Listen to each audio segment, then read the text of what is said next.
Good morning, everyone.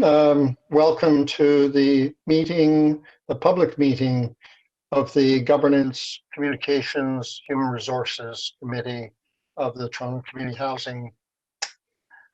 Quorum has been met and we're ready to start the meeting, and I'll call the meeting to order. Again, welcome everyone, and I hope everyone is staying safe in these COVID-19 times. My name is Brian Smith, and I'm the chair of the Toronto Community Housing Corporation Board's Governance, Communication, and Human Resources Committee. Welcome to the public session today. As in the light of the need for social distancing to limit the spread of COVID-19, we are holding this committee meeting virtually.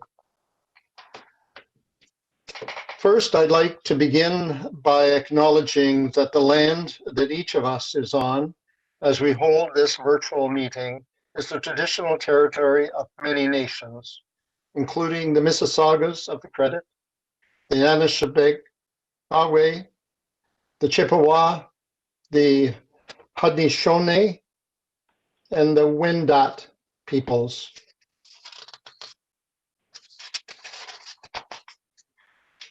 And is now home to many diverse First Nations, Inuit, and Métis peoples.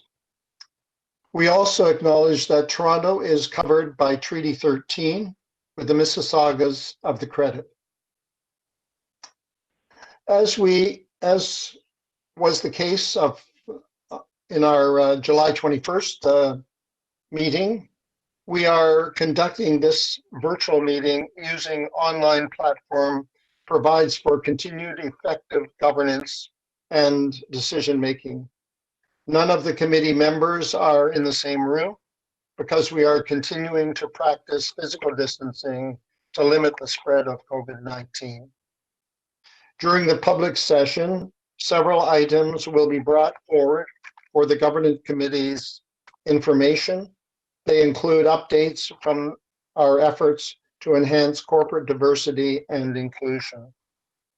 Before we begin, I would like to reiterate the board's support for TCHC's frontline staff who are in our buildings, offices, and communities across the city, working under challenging conditions to provide essential services and needed supports for tenants, as well as our employees who continue to work from home to keep the business running.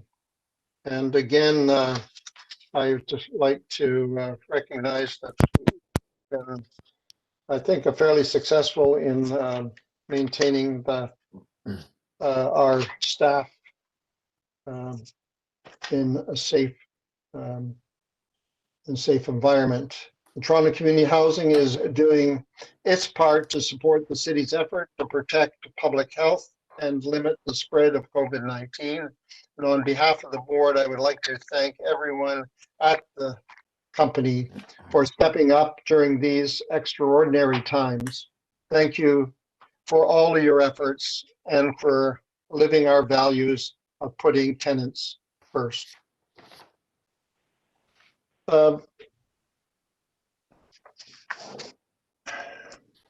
Let me explain some of the special procedures that we propose to follow during today's meeting. In the light of COVID-19 pandemic and ongoing need for social distancing, TCHC is holding today's meeting virtually, and today is the first meeting that will be live streamed and allow for live deputations from members of the public. Members of the public wanting to depute to an agenda item on today's agenda had the option to do so by either submitting a written deputation, which were circulated to the committee members, and I believe we did have one that everyone received, and or by being teleconferenced in today's meeting to orally depute on committee members. And I don't believe we have received any requests on that aspect. at this time. All written submissions will be made public after today's meeting is held. Oral deputations will be part of the audio-video record of the meeting that TCHC will live stream through its YouTube channel.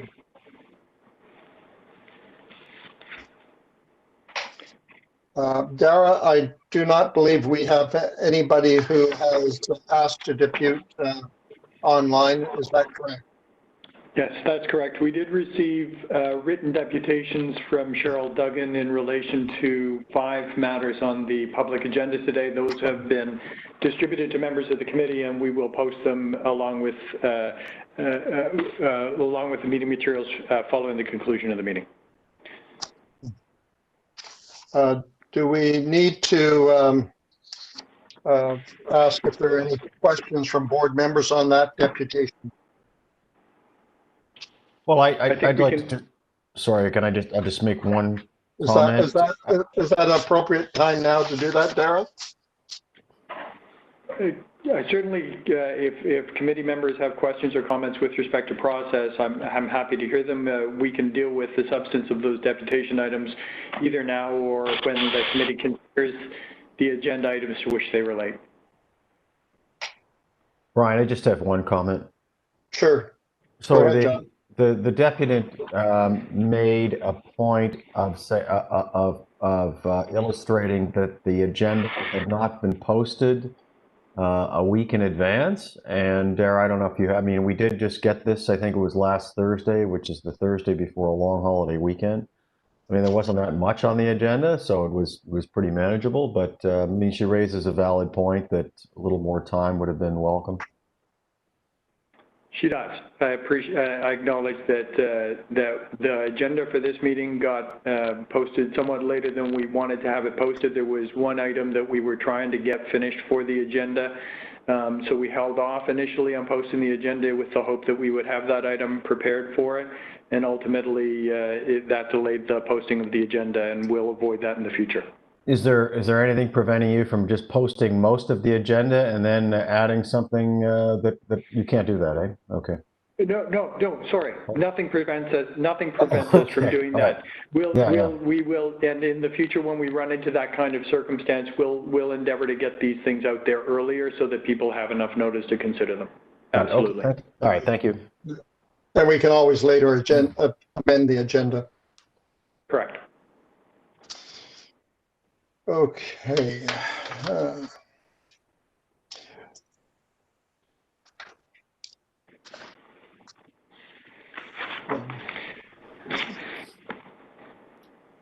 Brian, I think the next order of proceeding would be to canvass the committee for potential conflicts of interest. Yes. So are there any conflicts of interest with regards to items on the agenda today? Hearing none, I will assume then that we have no conflicts of interest.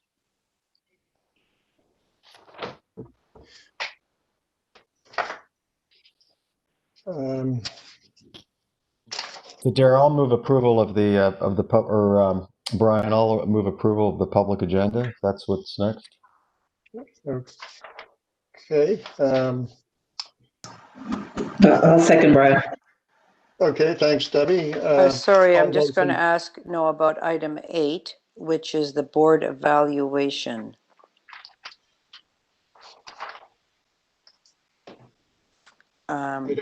That's before us still, right? I guess the question now, because we were waiting to have a fuller discussion, do we want to do that at this board meeting or the next board meeting when we will be addressing it more fully at our next governance committee meeting? Sorry, Paula, you said item 8? Yeah. I thought I only have 6 items on the agenda. I've got the agenda here. Oh, I'm sorry. Sorry. My apologies. I'm incorrect. It's okay. That's right. Thanks, John. And so I'm So we have a motion to confirm the agenda by John, Yep, for me. seconded, was that Debbie? Sure, sorry. We're just confirming the public agenda. And so if we can also have a motion to approve those matters that are on the consent agenda being items 2A through 2E.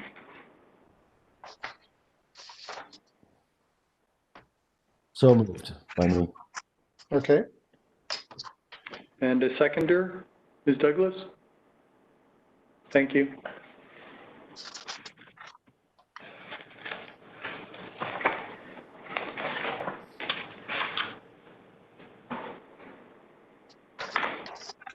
And if that is then adopted by the committee, the next item on the agenda would be the action item report. Sorry, no, I'm up to date. I have to this decision tracker, city council. I'm just not clear that that was the original intention in that way. So I'd like to hold that, please. Thank you. which one was that, Paula? 2E.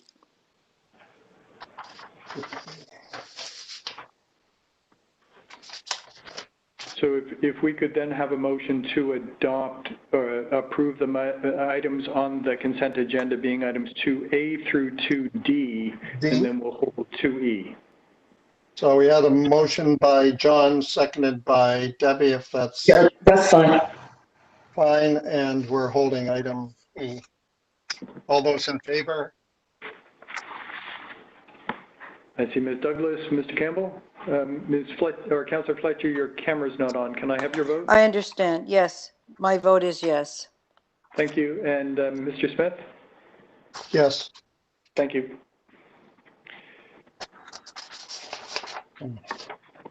So,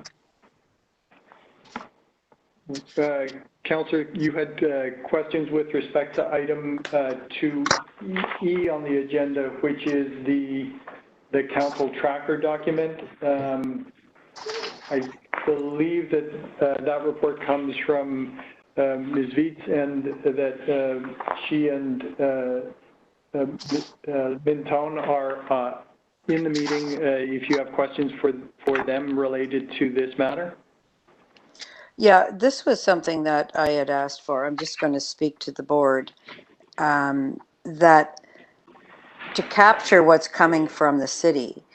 And I really do think that what we're trying to capture are all of the big issues that we need to take note of as a board. So this is great to have this, but I think we need to refine that. And some of it, there are big pieces here that the city talks about, such as coming out of tenants first or notices of motion, where you take the temperature. A lot of these are from staff reports and they're pulled out, and I think it's great. But it's not exactly kind of the take note of this, please. It's something the board really needs to know about. So having the garden in Jamestown might not be at the same level as a member motion that says dismantle TCHC. So picking through all this stuff, I think it's important that we are clear about the things. Revitalizations, we already have them. The fact that's been approved already. Large city policies on housing, that's in a separate basket. I think that's important. The TO housing plan, the supportive housing plan, those are things that will probably come to a committee agenda or just for information. And then there's take notes. So it's not exactly in the form that I'd like to see yet, and I'm happy to work on that with any staff or with you, Mr. Chair. Yeah, I guess the challenge is to know what's important to one person may not seem as important to others. So I Well, guess Brian, your- my help is that things that are coming from, there's a way to kind of do that. So- And say, here's some ones you might be interested, like the city report that said there's not been many jobs created at Regent Park revitalization. So that should be on the Tenant Services Committee. There's other things in that nature. So this is just a long-standing issue of not realizing there's something else going on in our orbit, and that would be not just what So- council reports are, but what so maybe direction we're the two taking. of us could work on how to refine that in terms of for future, so we can pull out those items that are important to be brought to the attention of either a committee or the board, or both. And those items which are more just, I would refer to them perhaps more as information items that are nice to know, but not necessarily needing discussion or highlighting at a committee or board. Yeah, I think this is great to have this foundation work and then go back and tweak it. But there's times when the city council says direct or let the CEO know X or let the board chair know X, and the board doesn't know anything about it. So I find that to be a problem from a governance point of view, and that's why this was asked for. So I think great to have this foundation. Thank you very much, Lindsay, and your staff for really pulling this together. But now we're going to boil that down to take note of these kinds of things that were sent directly to the corporation, not mentioned in a report. Many of these things are from a different report that may mention all the properties that the city has, and that covers TCHC. So I'm happy to do that with Brian. If we can do that socially distanced, it would be easier then. Okay, we'll set up Thank you. a call, Paula.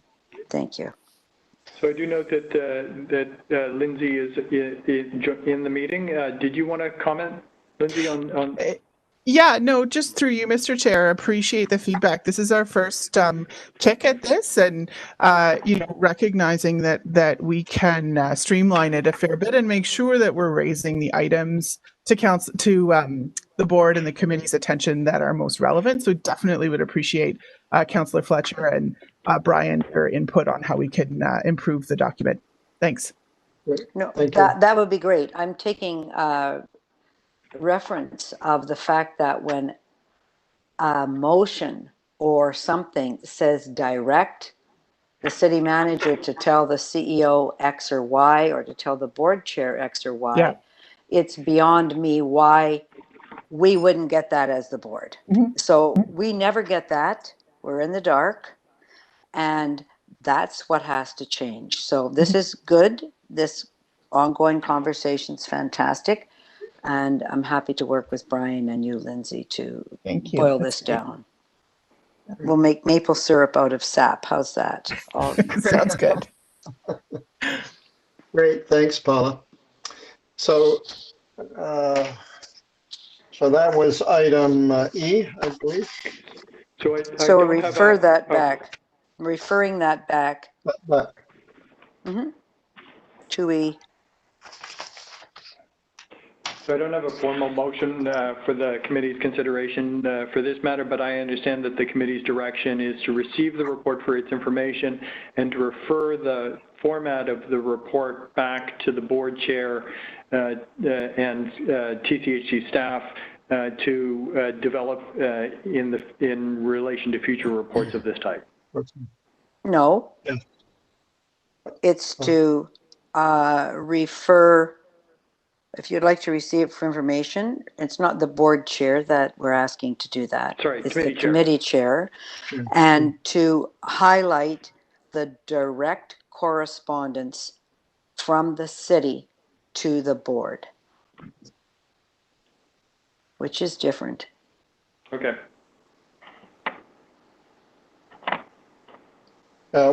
We can look at how best to do that, because I agree. I'm trying to capture the fact Yeah. that there's Yeah. communications are sent to the corporation that impact the board that we don't see. So Yeah. I'd like to make that clear. So we're Thank you. overcoming that. Thank you. Thank you. Okay. The next item is business arising from we should the. just- Sorry, Mr. Chair. We should just get a mover and a seconder and have the committee approve I'm that moving motion. that. Okay. I move that, Dara. I'll move it. Thank you. Okay. Seconder, Happy to second it. John, thank you. All those in favor? Raise your hand. In favor. Thank you. Thank you. Okay, the next item is the business arising.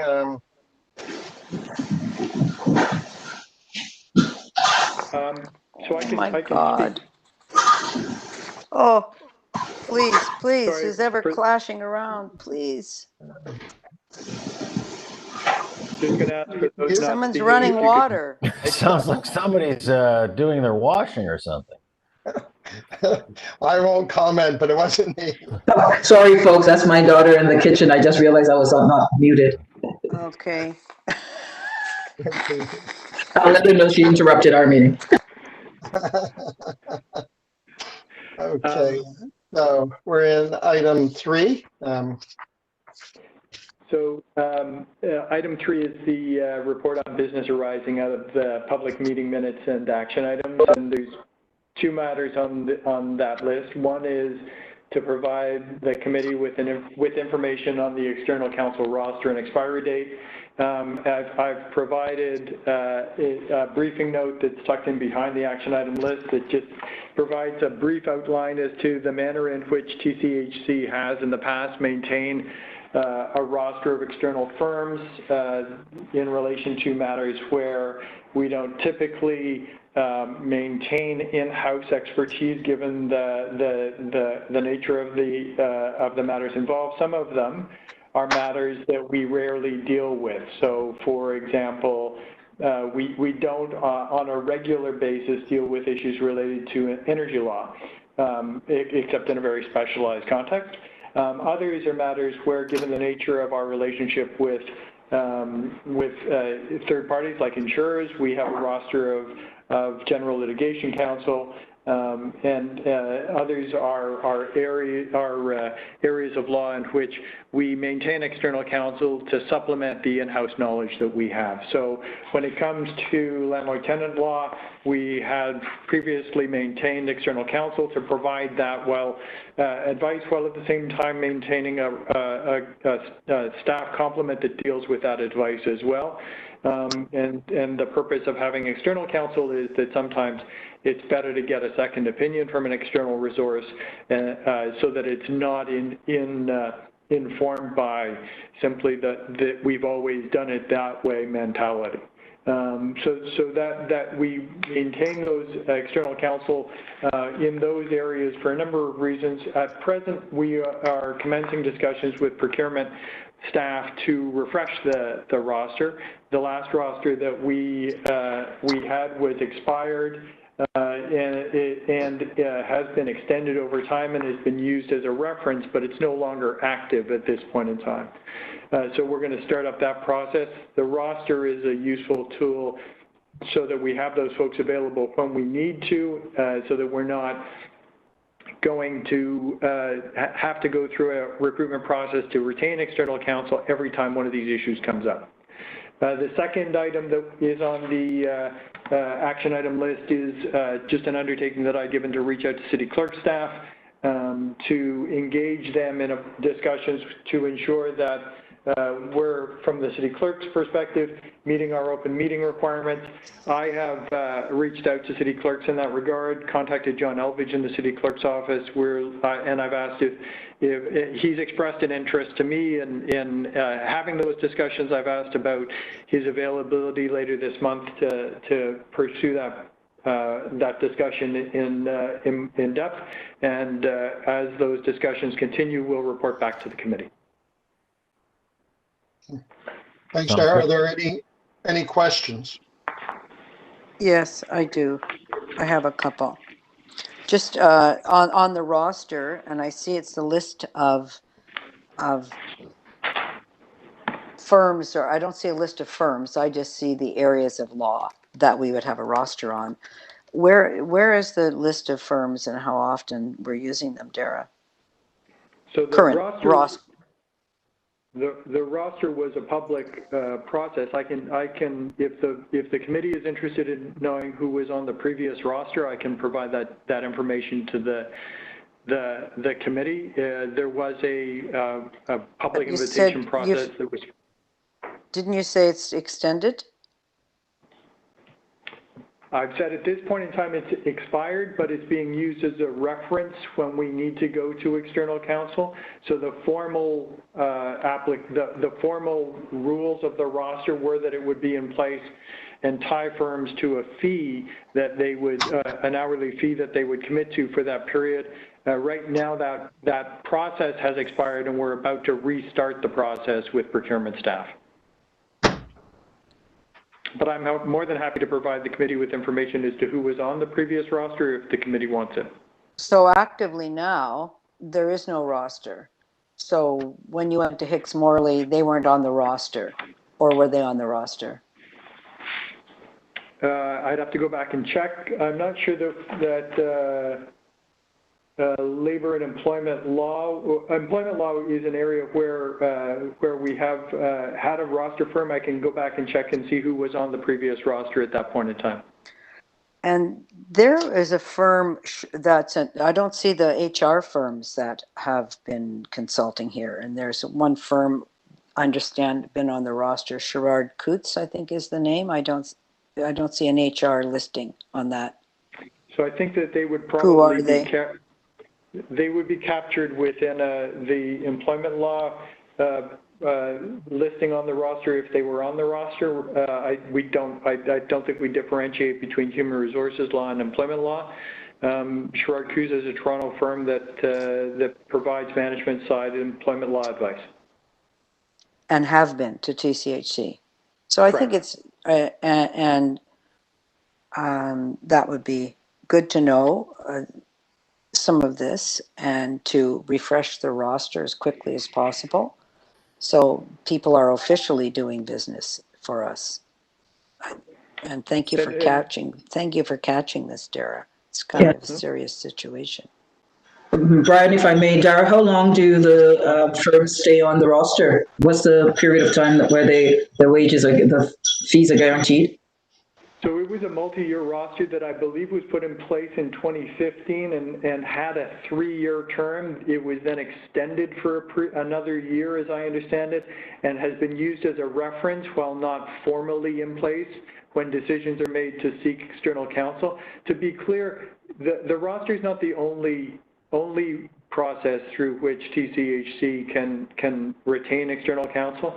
We regularly need to go to external counsel in relation to certain issues, and when we do that, we will consult with procurement staff ultimately within the scope of the general counsel's mandate. I make either approve decisions to retain external counsel or pursue a process through which we do that.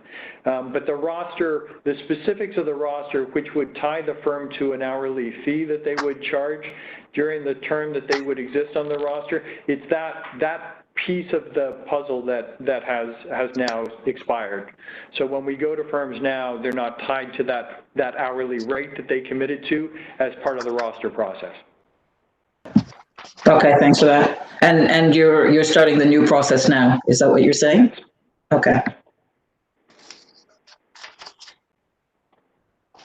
So, Dara, what sort of time frame would we be looking at to get you to have that completed? It's going to depend to some extent on the other priorities that we have as an organization when it comes to our procurement staff. It is not a minimal undertaking. The process of going to the market for this kind of roster is going to take some commitment from both legal services and procurement resources, and it's going to be a function of the the number of priorities that we're working with or working through procurement, I would say that it would not be unreasonable for us to report back to the committee if you're looking for an update on progress in Q1 of 2021. I don't think it's not something that's going to be done in the next month. It's going to be a longer term process, but we can certainly provide an update in relation to our efforts to create that new roster within that timeline. And we'll, of course, to the extent that we need board or committee approval to finalize that process, we'll bring a report back to any committee that's required. So, Dara, would we have it, you think we could have it in time to move into the next year by the end of March?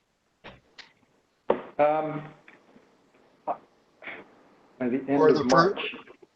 Well, I think it's not unreasonable to expect that we would have the process completed within the next 6 months, which would be end of March. That's not unreasonable. If that changes, certainly I can provide an update, and I'll provide that update certainly at the next governance committee meeting as to where we are at in terms of that process. Okay, yep. Thanks. I think, Brian, can I just say, I think it's useful to have an update on that. I'm glad we've discovered we need to refresh it. I think that's great, Dara. I don't know if you'd like some direction or not to just maintain the current roster until we get the refreshed roster. I also would ask that you would let us know in a private session if there's any firms that should not be on that roster anymore. If there's any issues or performance issues or anything where you might need to take anybody off. If not, we should just agree to maintain it so it's official. And I'm assuming that's number one, so I'd like your feedback on that. Number two, I would assume that if the board is to engage legal counsel, that should be a decision of the board directly. Would I be correct on that? Yeah, the legal firms that are retained through the roster are providing advice to the corporation and not directly to the board. So your expectation or the requirement, proper requirement for the board to have legal counsel would be a motion, or there'll be a board process, or that should be reflected somewhere that legal counsel has been retained through the board. Would that be right? So yes, it would presumably take the form of a board approved decision to retain its own legal counsel in relation to any issue that it was dealing with outside of this roster process, or generally outside of the process through which TCHC management would retain legal counsel in relation to the day-to-day operations of the corporation. Can I just ask, I don't think I'm going to slip into dangerous territory, but with any litigation that we might be faced with where the corporation is being sued or individuals are being sued, does the board confirm the route for external legal counsel, or is that done by staff? The process through which staff retain legal counsel to address litigation matters involving the corporation is one that's undertaken at the staff level. And reported to the board? We report on the litigation, and in the context of reporting on the litigation, we'll identify who external counsel is. And if the board wishes to question your use of certain external counsel, is that the right of the board? I think we're happy to receive the board's input in relation to that. I think that the question becomes, and this may be, I think I've heard that, and I'll leave it to the board to decide where the boundary between this lies. It's the chair's comment as to the, what is it? No, you know what? I don't want to hear you tell me about the chair. Thank you. I want to know that if there is a situation, and I'm going to stop because I'm going to wander into private territory. but when we come back and we go in camera again, I'm going to raise this. Thanks. Okay. We'll just let the chair do his thing. We don't Sure. need to always be saying what he says. Thank you. Sorry, Brian, you're muted. No, I was just going to say that depending on the item and its relationship to the board, it would determine whether the board would have, I would think, input into the council representing us in the matters that impact. So there are items that could be strictly an operational area, and in other areas that it moves into the board and governance area. So Certainly. okay, so do we need Just a motion. I've got a motion on that? I think I do have a motion for the committee's consideration just to receive the I'm not information. finished. Nope, that was on legal counsel. I'm now talking about the agenda. Sorry, Brian. Do we want to do the legal counsel roster first and then go to the open meeting or what we're talking about agenda refresh itself? Okay. Do you want me to do that now? Separate, or do we handle that as one motion? I guess they are separate, Oh, so perhaps they should be separate. I had the action items are a single item on the agenda, so the motion reflects the committee that I drafted. Fine. All right. Reflects the committee's receipt of that information, but we can certainly deal with both the other matter that's reported back in this juncture. Okay, so given that that's the situation, I think I have to raise this now, and that is just about the agendas. And I appreciate very much that, Dara, that you've gone to John Elbridge to talk about what's in open meeting and what shouldn't be. Are we doing too much in camera, et cetera, because we want to meet our open meeting requirements. But again, I think from day one, since I've come on the board and at this committee, have been so clear that these agendas aren't streamlined enough, that we end up talking about the same thing in camera, and then we go in public.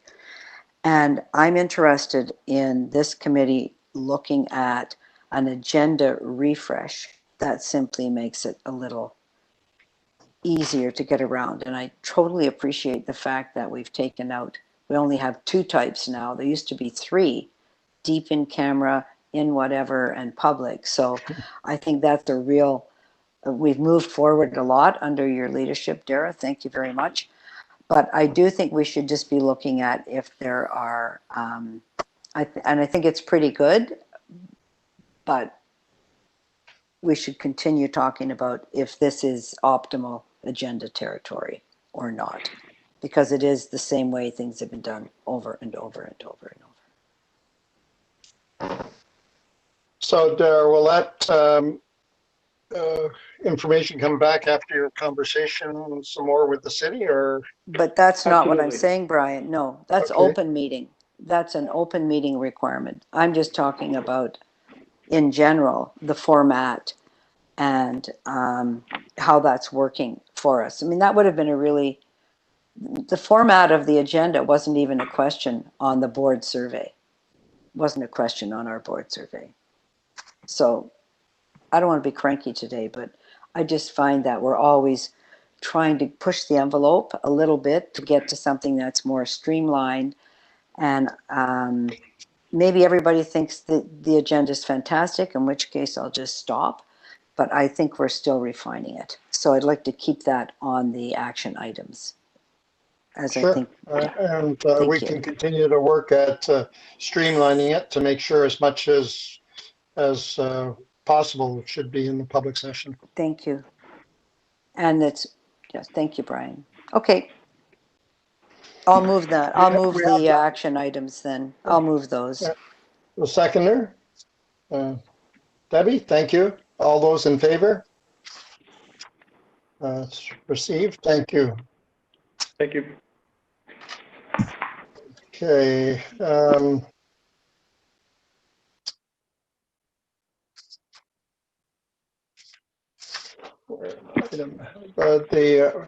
believe we're at item number 4 now. Is that correct?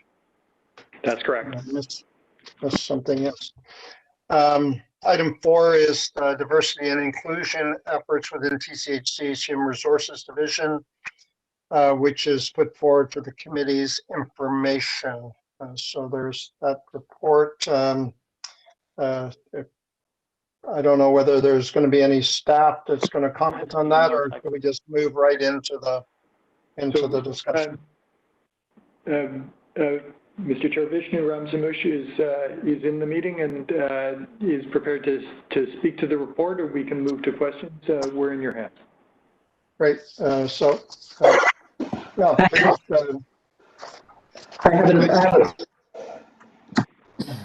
I'm sorry, couldn't hear you, Debbie.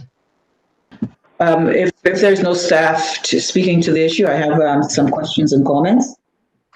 Okay, so does the staff want to first speak to this, or do we just want to? So Vishnu will provide just a quick context to the report. Okay. Yeah, so morning, everybody. I'll just give you you've all hopefully had an opportunity to read the report, so I'll just give you a quick overview in terms of some of the things that we've been doing, and then if there's any questions, happy to field those questions or do my best to answer them. So just quickly, in the fall of 2019, TCHC engaged KPMG to assist in continuing the implementation of work that had been started by the Office of Diversity, Fairness, and Human Rights in 2016. And to date, that work has included a review of TCHC talent processes, which include job postings and job descriptions, recruitment channels. In addition to that, we've reviewed TCHC's interview documentation, which includes our guides and our training for managers. We've also looked at the wording in some of our job postings to make sure that changing them from masculine coded words into neutral words, using more simplified language in job postings, and we've also used the online and offline channels to capture tenants who may not have access to internet and partnering with colleges and universities. In addition to that, we have recommendations for inclusive HR programs based on various inputs, including focus groups and leading practice research, and including recommendations from various talent processes to support the development of an inclusive recruitment framework, employee branding strategy, succession planning inclusion framework, and learning and development inclusion framework. Examples include conducting a learning audit to understand the current state of learning and development, embed inclusion and diversity within learning opportunities, and develop a mentorship program. As well, in February of this year, we surveyed people managers using the Slido Diversity Survey to better understand the demographics of this group. 157 people responded. The survey contained demographic questions as well as questions regarding one's position within the organization. These results will be leveraged to inform and advise TCHC on how best to build a strong succession planning program with an emphasis on diversity and inclusion. TCHC has identified a gender disparity of women in frontline jobs. As an example, only 12% of superintendents are female and only 32% of cleaners are female. So working with Local 416 and leveraging leading practice and subject matter expertise, TCHC is developing strategies to break down barriers for women in frontline positions. We're also leveraging our self-identification data. So since adding self-identification questionnaire to our applicant tracking system, thousands of data points have been collected. Leading practice and data governance best practice is being reviewed to inform and gain insight into next steps on TCHC's journey to using this data to build an organization where diversity is embraced in an inclusive culture. As well, we are in the process of surveying CSU special constables on gender and ethnic/cultural identity and we'll be including diversity inclusion questions as part of our 2021 employee engagement survey. So building a culture of diversity and inclusion, in 2019, TCHC introduced its tenant-focused culture model with 7 competencies, which are included in the annual performance review program, our leadership development program, as well as our upcoming foundation program for all frontline staff. To support this work, TCHC is actively supporting 3 affinity groups, the Black Staff Caucus, the Pride Network, and the Women's Inclusion Network, and is leveraging these groups to assist in its diversity and inclusion initiatives. And finally, we've hired a senior consultant, diversity and inclusion, who will be starting in the coming weeks and will be responsible for overseeing the implementation of the diversity and inclusion program. So that's sort of a high level of where we are in terms of moving forward with our diversity and inclusion framework. Happy to take any questions. Well, thank you very much for the report. And if there are any members who have questions, I think Debbie, you said you had a question. Thank you very much for the report. I'm sorry, I didn't catch your name. It's Vishnu Ramsamooch, the Interim Director of Labor Relations. Oh, thank you. You're showing up twice on my screen. Vishnu, thank you so much. I've been waiting since April 2018 to get some of this information.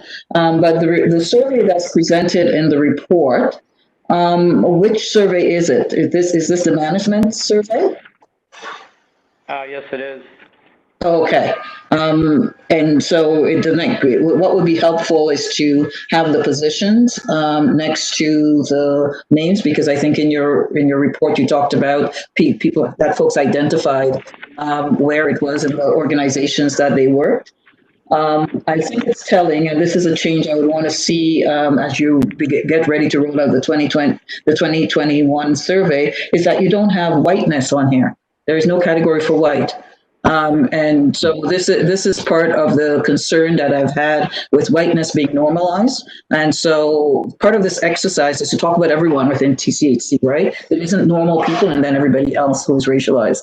And so it would be good to see what that breakdown is. I did the calculation in my head, but it will be good. And as I said, I would like to see the positions attached. Thank you so much for including disability numbers here. I think that's important. Would love to see the gender numbers as well. When you talk about women in being underrepresented in frontline, what are we considering frontline work? Generally tenant-facing staff, so there would be superintendents, building staff, community services staff, who are directly interfacing with our tenants. Very good. Thank you for that. I also noticed that only 56%, you sent out 280 management surveys and there was a 56% turnaround. Are you thinking through how it is that you can increase the participation rate? And what are some of the ideas? Yeah, the survey was out for, I believe, 2 weeks, and in addition to just putting the survey out, it was encouraged by, senior management to, advocate and strongly recommend that staff fill it out. It obviously was voluntary in nature. However, with the canvassing that we did and the advocacy around it, we were obviously hoping that we would have a significant percentage participation. 56% is, it is what it is. We would certainly have liked to see a stronger number. In terms of moving forward, I think the level of advocacy and promotion we do around any survey going forward, we can certainly look to see how we can improve on doing that. So, I think, going forward, those are sort of the areas that we'll try and focus on to see how we can increase the participation rate in it. Yeah, I think that will be particularly important as you roll out the CSU survey. I'm anticipating and I'm hoping that with the CSU survey, you're looking at race, but you're also looking at issues of gender. Absolutely. Yeah, and again, that whiteness should be a category in that survey. Yeah, and I'll have I don't have it before me, but I'll have a look at it to see if that was reflected as a category or not. No, it's not certainly not in what it is that you presented here. For the security survey, sorry. Oh, I see. Yeah, but it wasn't included in the management survey, so I'm assuming you're using the same template. So we have consistency, and we're able to compare apples to apples. So all of the surveys should be the same template.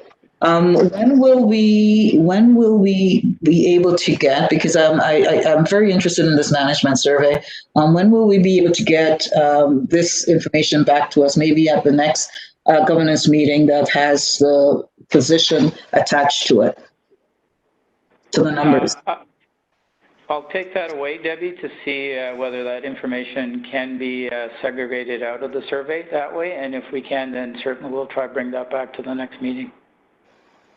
Hopefully we should be able, I'm hoping we'd be able to set, it was done independently, so we'll be in contact with the vendor that did that to see if we can get that information. Thank you. And this is probably a question for Kathy, but hopefully you'll be able to answer. And the question just went right out of my goddamn head. Went right out of my head. Sorry. See you in a moment. It'll come back. It'll come back. John, I'll pass it to John. Brian, I've got a question. Yes. In regard to the response rate, what was the response rate from people who work out of the head office? I don't have that information, John. I'm not sure if we can break that down. I think one of the identifiers may have been positions, so we'd have to sort of just look at the data to see if we can separate that out. I'm not sure if location was one of the identifiers in the survey, but if it was, then certainly we can get that information. Well, it just might be, so this was an online survey, I guess, that was sent out, a link, an email and a link was sent out for people, and 56%. That's correct. It was sent out via a third party who we engaged to do the survey to obviously maintain confidentiality. So that data... What was the time frame? Go ahead. I wasn't finished, Brian. I was actually going to ask that. It was a clarification, John. I wanted to know when the survey went out.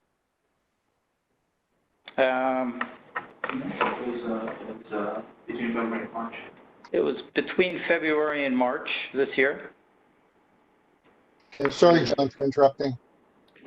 So between February and March, so that was before people started working at home then? Right. In and around that time, yes. It was just in and around the time when the COVID-19 started. What kind of responses have you had to surveys in the past? Using the employee engagement survey, I think we had close to 70%, 67%, if I'm correct with that number. And that was a survey that was that was company-wide. It was very much involved with leveraging our labor partners to ensure that the participation rate was, as high as it could be. So that survey was a combination of paper and online. This was purely an online survey. So when people self-identify, See, Debbie, part of the issue I have with labeling people is that people might be 25% Japanese, yet they might identify as being, or Latino, they might identify as being Latino. Absolutely, John, and that's why it's self-definition, right?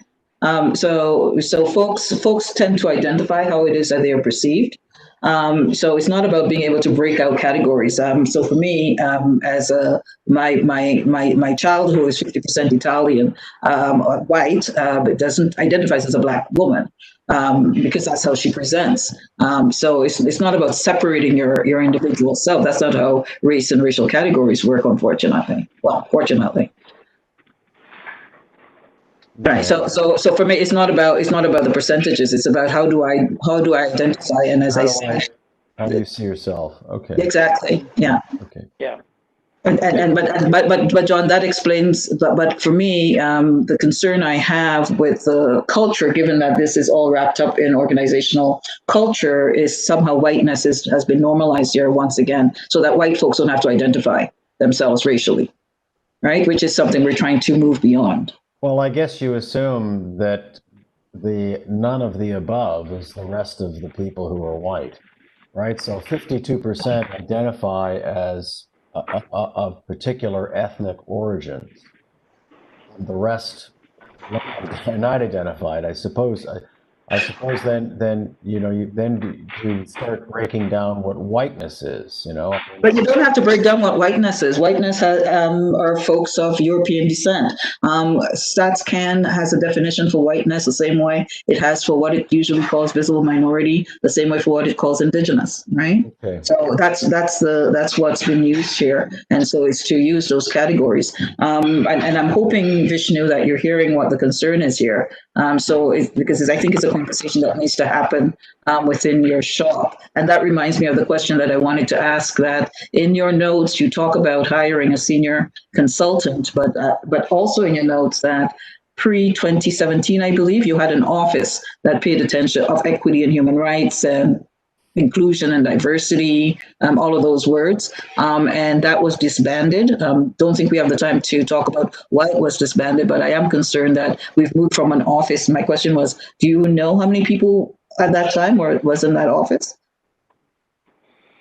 I believe it was a manager and there was 2 consultants.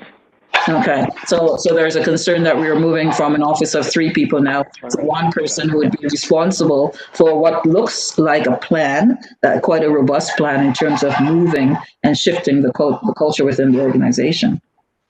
And so that's probably a question more for Kathy and Kevin, but I certainly want it on the agenda. And to provide some clarification, my understanding is that the Human Rights Office that previously existed and was disbanded in 2017 was actually part of Legal Services. Yeah. And it was intended to address issues beyond the scope of the human resources issues related to diversity and inclusion, which separate.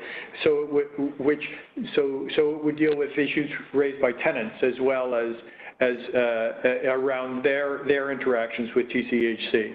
I think we're working as an organization through the development of the solutions unit within our operations group to address some of those issues in a different way.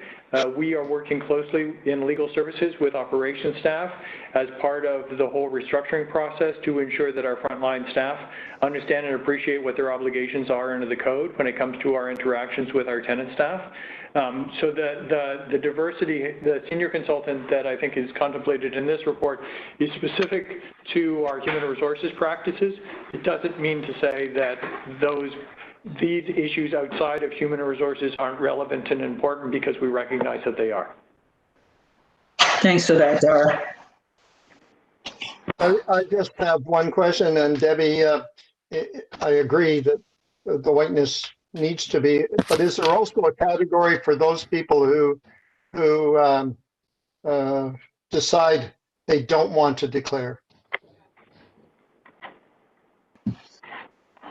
Good question.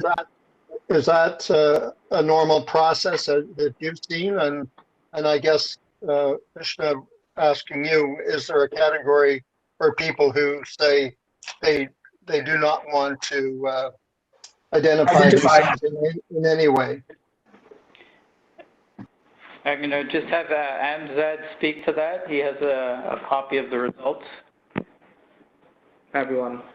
Good morning. Just to add some more context to the questions regarding, again, Debbie's comment about having the appropriate category. So for the information that we have presented as terms of percentage, that was from the past engagement survey, but the recent management survey and also the community safety unit diversity survey does include the identifier of Caucasian as well in that as a data point. Just want to clarify that.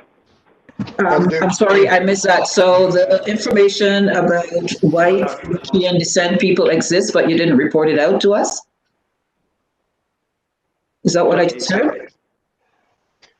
I think it's in the management one. Yes, the little survey that Vishnu referenced, as well as the survey that has gone out to the special constables, Okay, does include that data point. good. So I'm sorry, I'm missing something. So what you're saying is that white European descent is included in the CSU survey? Yes? It is, yes, and I think what the point that in part what AMSAT is making is that if you turn to page 35 of the meeting package, we indicate that the information that's in attachment 1 is actually from the 2018 employee engagement survey that was conducted, where Caucasian was not used as a category through which individuals might identify themselves, but it has been used as part of the management survey recently undertaken, and it will be used as part of the CSU survey that is to be undertaken. Yes. But I was told that the information we have in front of us, I understand it's from 2018, is the management survey. So you're saying it's not the management survey, and this is a general survey? All it says, it's called a select survey in the package. So I don't know what that means. So we'll have to ensure that we correct that, but I think that the information, as I understand it, in the report itself, indicates that the attachment 1 is the 20, and it's identified in the document as the select 2018 survey results. The management survey that's been discussed this morning is a survey that was conducted through a third party in February and March of this year. So it's a separate survey from the 2018 survey which results are included in attachment A, as I understand it. I don't see an attachment then for that survey because the only attachment I have here that has to do with this item is the one that I've been speaking to, which does not include a white European descent category. And it's called a select survey. And that's why I asked Vishnu, who was survey? What numbers am I looking at?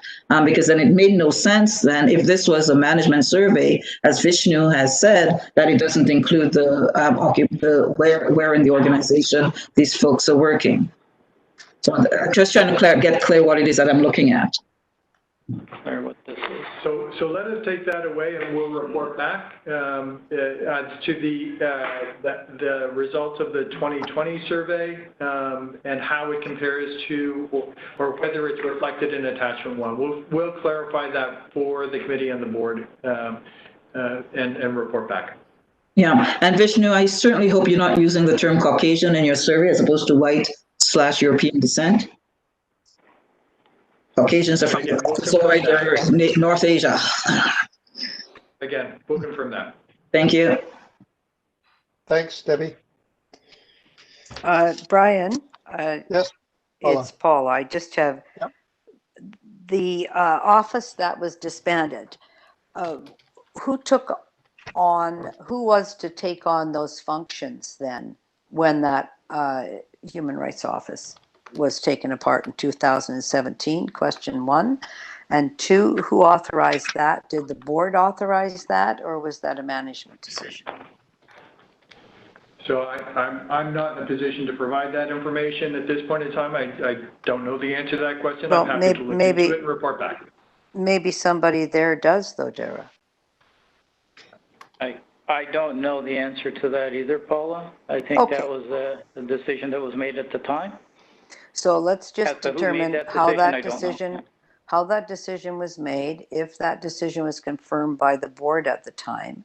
Yeah. And then who was to take on the duties or assume the duties of the officer that had been eliminated, the office that had been eliminated. I'd like that. I think this is going to be an item on our agenda fairly regularly, so I think I'd like to know that.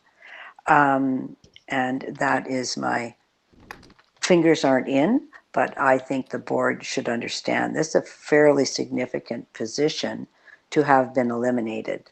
And then I would assume that I won't assume anything, but that somebody was charged with those responsibilities, and we need to know who and how those were to be undertaken, and whether or not that's been sufficient or carried out as Certainly. per that job. That's an evaluation I think the board's very keen on right at the moment. And secondly, for the new staff position that's being recruited, where does that sit within the management structure? It reports into the HR division.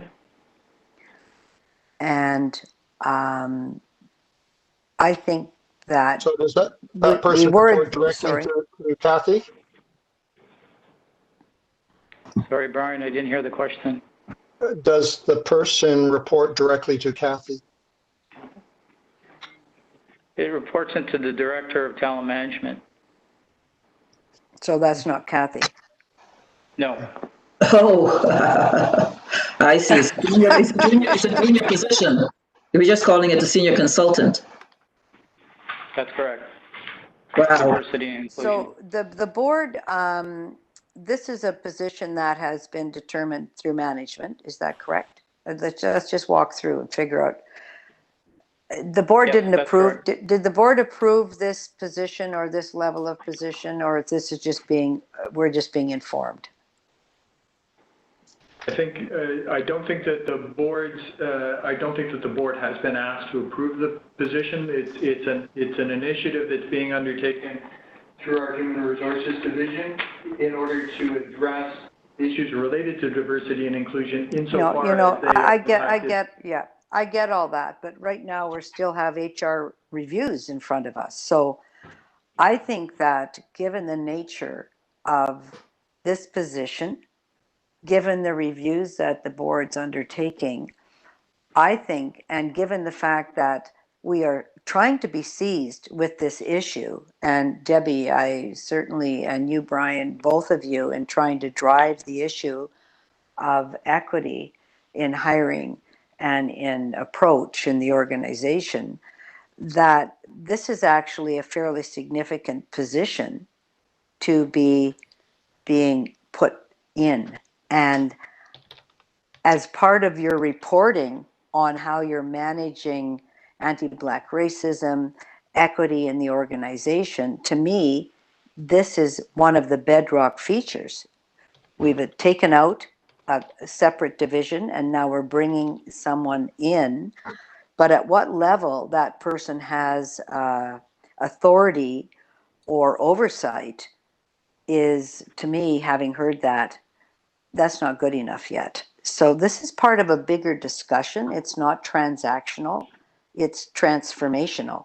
And at that point, I think that's a discussion that you want to have the board agree that right trajectory, everything's going well, here's this, yeah. So I don't know if any other board members feel the same way or committee members feel the same way, but I just don't feel that this is set properly yet.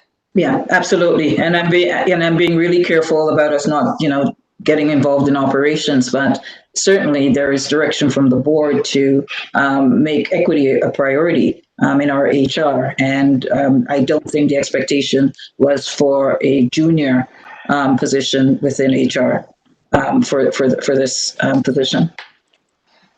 So I think the issue we need to focus on is how it fits within the overall strategic plan of the organization in its operations. And I mean, keep out of the management aspect of it and to say what level of importance that we require the corporation to have in this area. So yes, maybe we could have a further discussion, and I'm not sure whether it's in our committee or at the board, but at some point we should probably have that discussion with Kevin and Tim around our role in trying to direct the corporation to put higher value in that area. I think that, Brian, you've hit the nail on the head because we've been pushing on this from this committee and the board. And now we're kind of getting a, by the way, we're creating a new position, and now we find out it's not as senior as we would perhaps think an organization like TCHC would require, and it's not reported directly as part of a package around equity work. My concern is that it's being hired, that position's being hired right now. So we do have an overall HR review that we're in the middle of. And this, to me, fits within that category of how we're dealing with equity issues at TCHC. So I know that job's been posted. It's going to be hired in that way. I have concerns, and I think that without being operational, that the board does have oversight, particularly at this moment when we are oversighting in a number of areas already. And then this is the biggest issue of our day, that we're not quite in a comfortable place with the board is a problem. So I'd like to know how to deal with it. I don't want to find that somebody's been hired and it's reporting up and not to Kathy or not to Kevin. We might have somebody request that they report very directly to I don't know. I think we need to think about it more. Just for information, we have actually filled the position, and the incumbent, I think, is starting within the next 2 weeks. But I want to reiterate. So I have a really big problem with having an equity agenda that hasn't passed through this board. That would never happen at the city around grappling with a major issue and not having an approval for a go forward on all these ways. It's just not sufficient. Paula, I was going to make a suggestion that we request that the issue of this diversity and equity be looked at within the larger context of the organization. I mean, obviously, we have a staff, we've got commitments, but to step aside from that and look at how the organization as a whole needs to address and respond, and that we look at getting a report from the CEO on the longer range plan for including this as a major part of our strategic plan, and so that we can have that discussion. And in the short term, obviously we've got commitments, but where do we want to go? I don't know whether we can frame that in terms of a motion or request to ask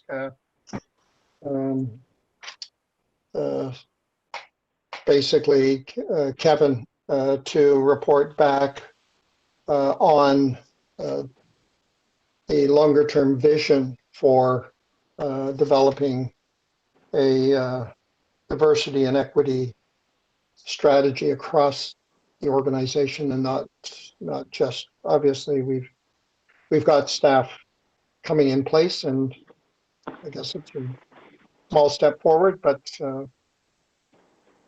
we need to see where it fits and how we need to divide to design it within the whole corporation. And I'd be interested in having the CEO report back on that. Brian, it's Sheila. I can inform the committee that while Vishnu has presented this report, there's a number of initiatives that are underway around inclusion and diversity, a number of directions that we've received from committee, from the board to undertake the activities that are outlined in this report. Within our HR department, we needed additional bench strength to realize the activities that are referenced in the report, but the broader company direction on strategic priorities that include diversity, inclusion, our response to anti-Black racism, that is work that is currently underway, and our CEO with senior staff will be bringing a report through committee to the board early in 2021. So these activities, collecting the data, getting our feet underneath us in terms of succession planning, increasing gender equity, those are activities, initiatives that the board committees have asked for that we've undertaken, but the broader overview of what the board is doing on diversity and inclusion, what the staff are recommending to the board as a course of action to address anti-Black racism, not only for our staff but for tenants, is under consideration by staff and will be presented through committee to the board. I guess, because all these are pieces, but I guess to see the whole framework and the context. And so maybe we could put that on as an item in January and have that so we can fully understand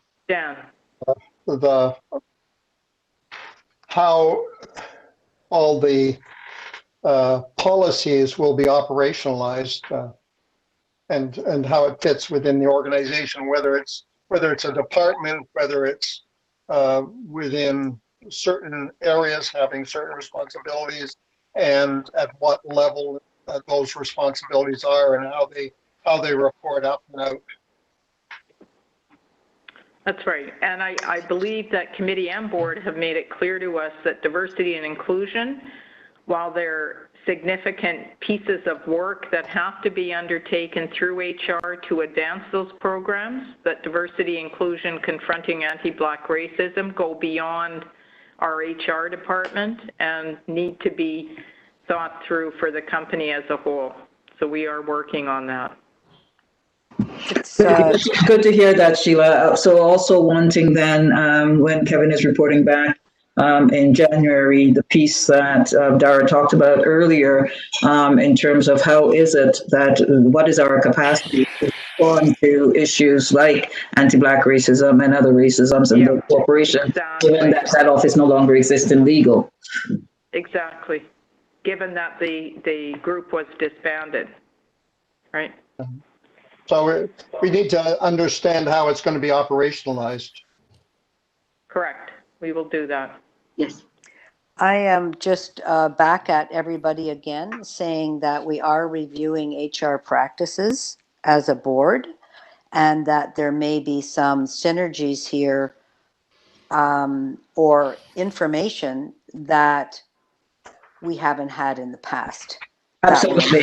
That will inform some of this discussion, that as part of a plan, and I appreciate that, Sheila, but as part of a plan, it either is not important or it's very significant that TCHC is hiring an officer to be proactive and oversee equity issues at the corporation. So if it is significant, given the world we're living in, then that would be part of a report saying this is how we're going to deal with equity and this is where this position reports, etc., compared to maybe it's not important because it was never brought forward to us. When the city set up the Anti-Black Racism Secretariat, it was set up deliberately. It was set up in a certain way. We know the reporting structure. That was all approved because it's a significant move forward. I'm getting the impression that, and I'm happy we have somebody on staff, but the way that this is being nested within the overall drive to understand how well we're doing on equity, number one, is not, it's just seen that we're somehow interfering in management. And I think that's wrong. I think that this is proceeded improperly and that, or inappropriately, not improperly, but it's not appropriate. And given the bigger picture that we're dealing with later this month, all of those things fit together. So I'll just say that. I'll welcome whoever this person is. They've got a great job. It's important for the corporation. I think it's important, but I think it's important enough that it would be part of a bigger plan, not a one-off here and a one-off there, because it's very frustrating if management isn't hearing the frustration of the board around CSU, around hiring, around policing, around anti-Black racism, around investigations. I don't know. I think that's definitely a real factor. I can speak for myself. I can't speak for the whole board. Yeah, but I think you're echoing many of the sentiments that certainly I, and I know other board members have had conversations with, feel on this issue. This is critically important for the corporation as we move forward. We agree. So It's Uba. I also agree with Paula and Debbie. We talked about this for the past 2 years, and it would be nice to see this diversity and inclusion and equity is applied to the whole entire organization, not bits and pieces, and change the way we do business. So I agree with both of you, Debbie and Paula. Yeah, and if I could just one more time try, maybe not successfully, but I'll give it a try, that this has been an issue that has been surfacing at committee, at board. There are a number of initiatives that are outlined in this HR report that speak to us beginning to action some of the work, hiring a senior consultant to assist in pulling these pieces together. But I commit to you, Kevin commits to you, there is a broader overview of how we are addressing diversity, inclusion, anti-Black racism as a company. There is a significant piece of work underway, and we will be reporting out to the board in early in 2021, hopefully January. And I appreciate that, Sheila. Thank you. I'm going to ask how you're hiring a senior consultant who's not reporting directly to the top HR person. So we will. That's my question. How did that happen? Okay. Why Let us was take that that not away. brought to the board? Why was the board not involved in kind of the nesting or what this position might be? For however long? Is it permanent? Is it somebody coming in to review what that looks like? I think that this just, it's great to initiate that, but I don't understand why, when everyone's saying we've been pushing and dealing with this, in particular during these times, why that it's, I don't want to say it's an accountability officer position, but it certainly isn't somebody pecking their way up to try to get the attention of HR. It's somebody who's advising HR. And when we look at the bigger issues that we have on our plate coming up, that I'm going to be bringing a lot of these things up. I'm not happy. Understood. I don't think we're going to be able to complete it today, obviously, but I want to look whether we could receive the report and request a full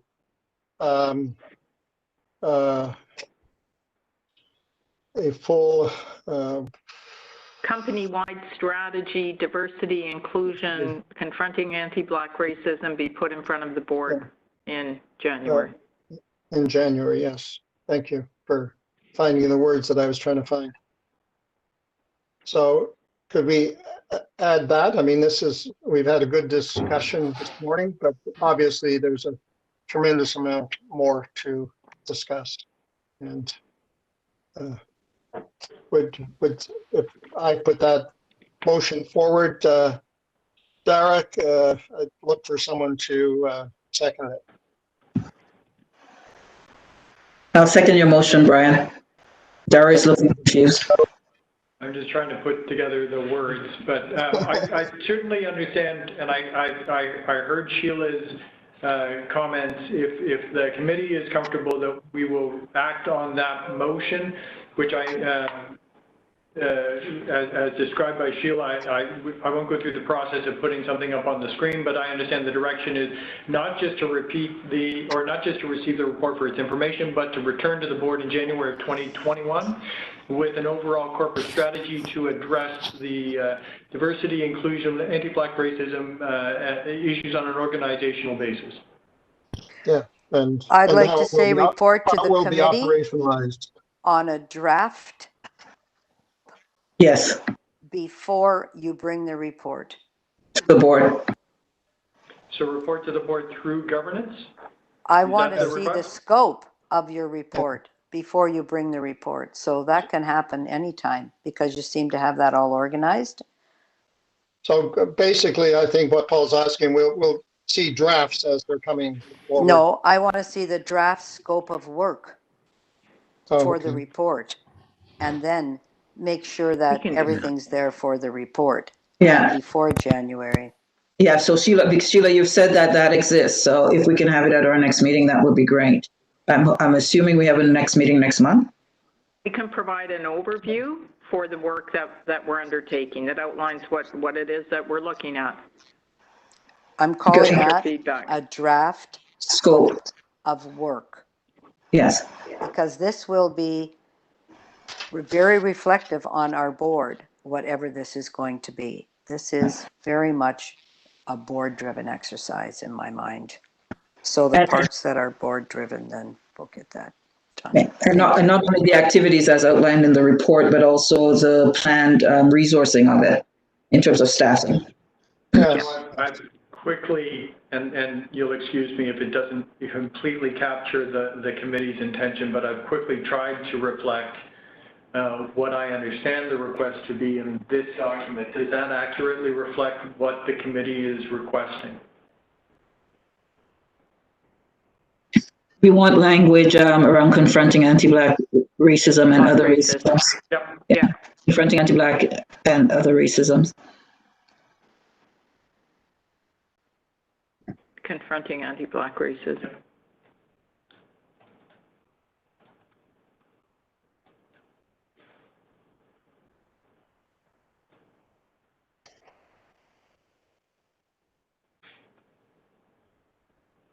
I'm happy to, if that, does that reflect the acceptable to me.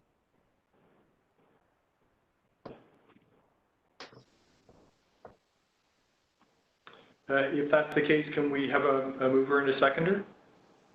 So I was moving that, and I think Debbie was seconding it.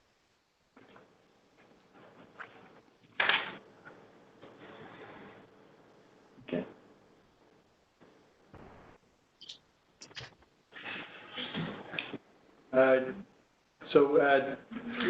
Sorry, Uba, can we have your vote in relation to that? I see Mr. Campbell stepped away. Councillor Fletcher? I'm fine, yes. Fully support that. Thank you. So that motion is adopted. Great. Thanks very much. So we're now on item 5, review of policies requiring board approval.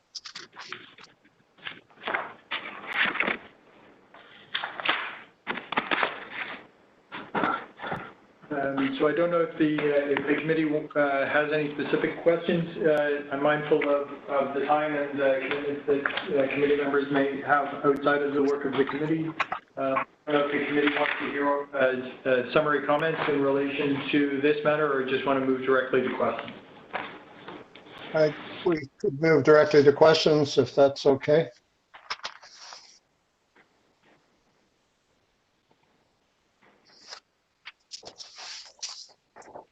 Well, I'd like to see how what we just talked about would fit into here.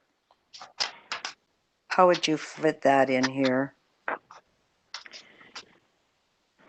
So if I could, Councillor, I think as the scope of work comes back, a piece of the work will be developing the policies that the board gives us direction to develop.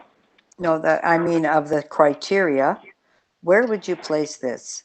I would place it under a major risk area, reputational. But I'm interested in where you would see the nature of that discussion in here. So I believe that putting a plan together around diversity, inclusion, confronting anti-Black racism for tenants and staff would have elements embedded in all three, right? There may be direction that comes from our shareholder. It is a major risk area for our company, and it will have a significant impact on tenant households and vulnerable tenants.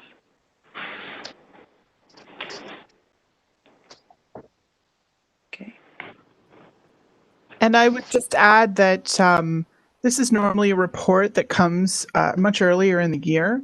As a result of COVID, it's coming late. And so what you see in front of you is just the policies that are on the schedule for the remainder of the year. And this similar report will be coming back in early 2021, and I would expect that you would see policies related to work on diversity and inclusion coming out of the work that Sheila and Vishnu were describing.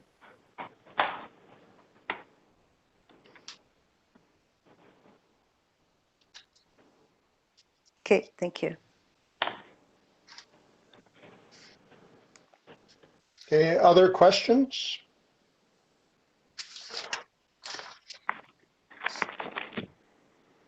If not, can I please have a motion to receive this report?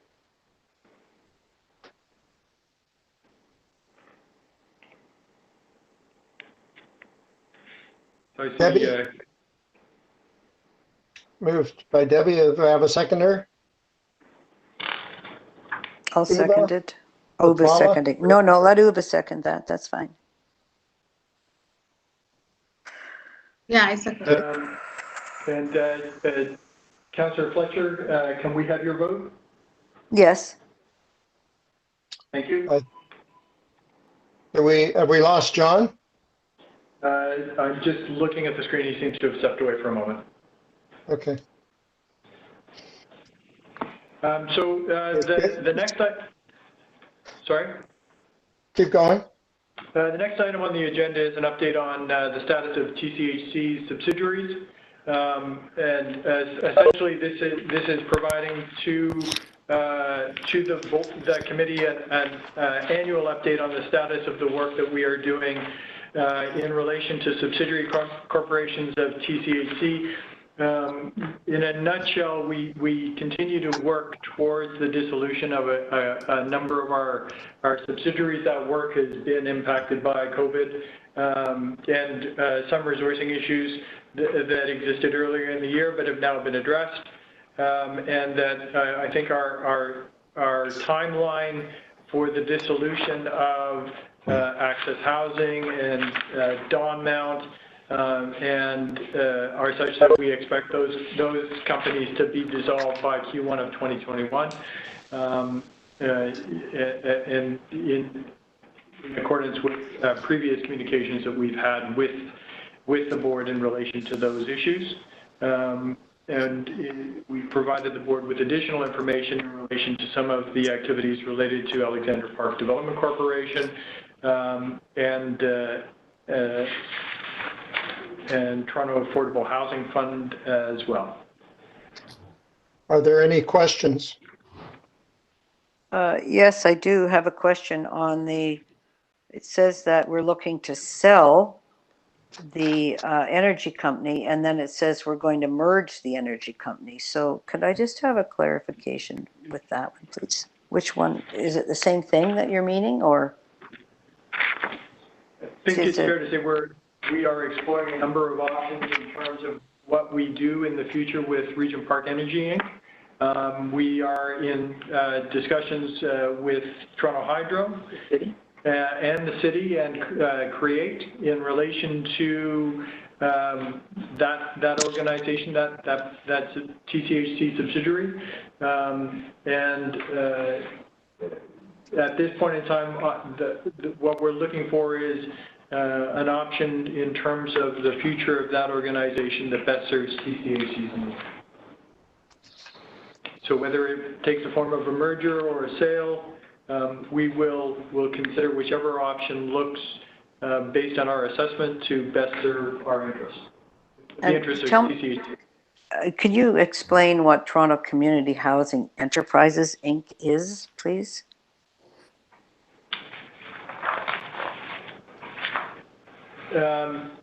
I believe that when our RPEI was first came into existence, there was a separate entity that is Toronto Community Housing Enterprises Inc.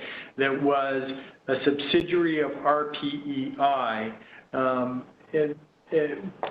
but it does not currently have an existence outside of RPEI. So it may be akin to some of the other subsidiaries that TCHC currently has that doesn't have an existing purpose. It was a management entity within RPEI that doesn't have a separate existence at this time.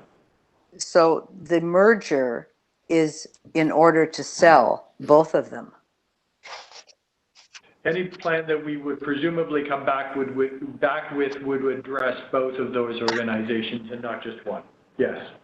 So potentially wind down the Toronto Community Housing Enterprise, and if it's part of Regent Park Energy Inc. already, and then decide what to do with it.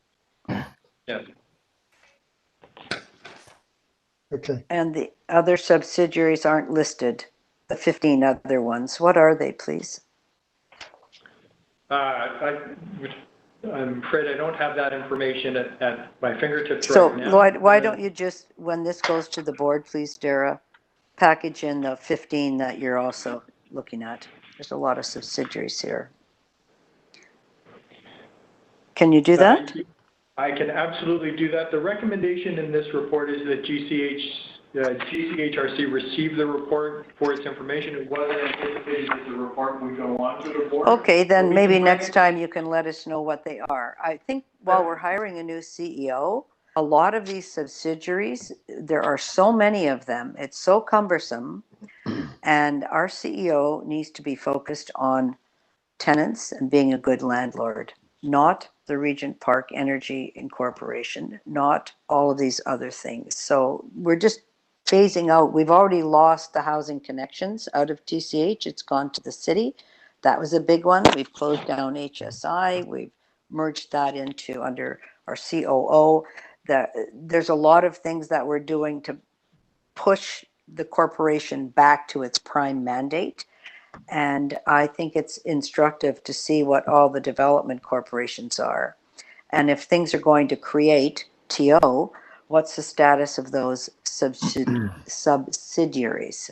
And I also think this committee needs to be discussing how that will happen, because I'm not sure that everybody's on the same page anymore. Yeah, I agree. So basically, we're looking at subsidiaries and their projected issue of winding them down, and if so, how that would happen and projected timeline for it. Or do we need to hire a special counsel to simply wind these things down? Get them off the cumbersome books. Well, let's first look at what, because some of them may have work in progress, so we need to understand if they're all really at the stage of winding down. So maybe I'd just like to get a Thank more you. Okay. comprehensive Yeah. understanding. Brian, does the finance committee and audit have oversight of the subsidiaries? Where do we discuss this? Maybe it's BIFAC. Is it Dara that should be looking at this? Or is this I mean, it's sort of governance in a way, because they are in fact legal corporations of our organization, but they also probably have a finance issue involved as well. I'm asking because what would be helpful for me at least is to have the subsidiaries, any work in progress, recommendation for winding down or keeping with a short rationale. So basically, we could look at it from our perspective and ask BIFAC to comment. Yeah. So with that clarification, we will bring back that information, nature of subsidiary, status of their work, any recommendations to dissolve or wind down the subsidiary, bring that back as an action item to the next governance committee meeting. Okay. Thank you.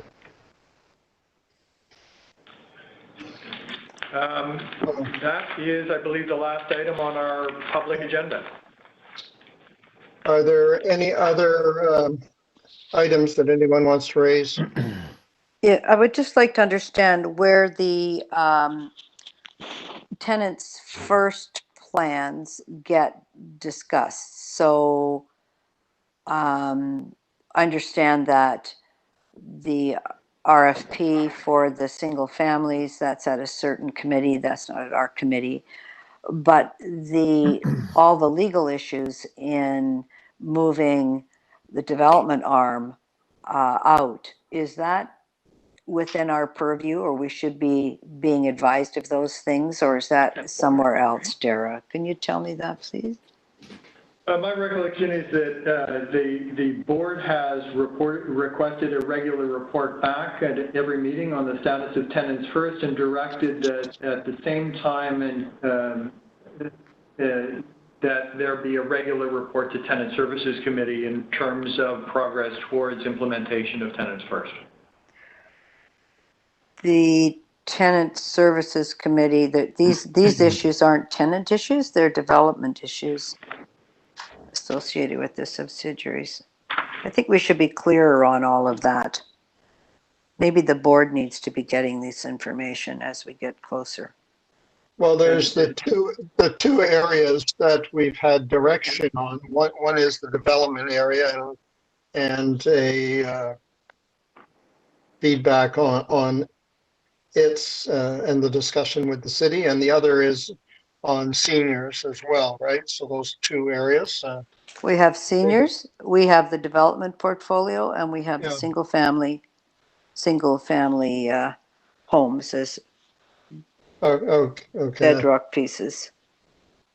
So, but would all those go back to the board and then, because I'm sure each of them may have impact on all three committees, right? I mean, they obviously impact tenants in some way, at least some of them do. At least not maybe the development as much. The other area, BIFAC, obviously they all have financial implications and they all have governance implications. So I'm not sure whether it's better to have it to the committee of a whole coming back to the board for discussion. I'll leave that up to you and the chair. So maybe, Dara, if you could do a note to remind me to have that discussion with Tim, how he wants to handle it. Certainly. Thank you. Yeah, I was just going to say, if there's no further business, we'll look for a motion to terminate the public meeting. So moved. Thanks, Debbie. Second. And thanks, Paula, and I appreciate everybody's work today. And for all those listening, hopefully we look forward to any comments or deputations in the future that you may have.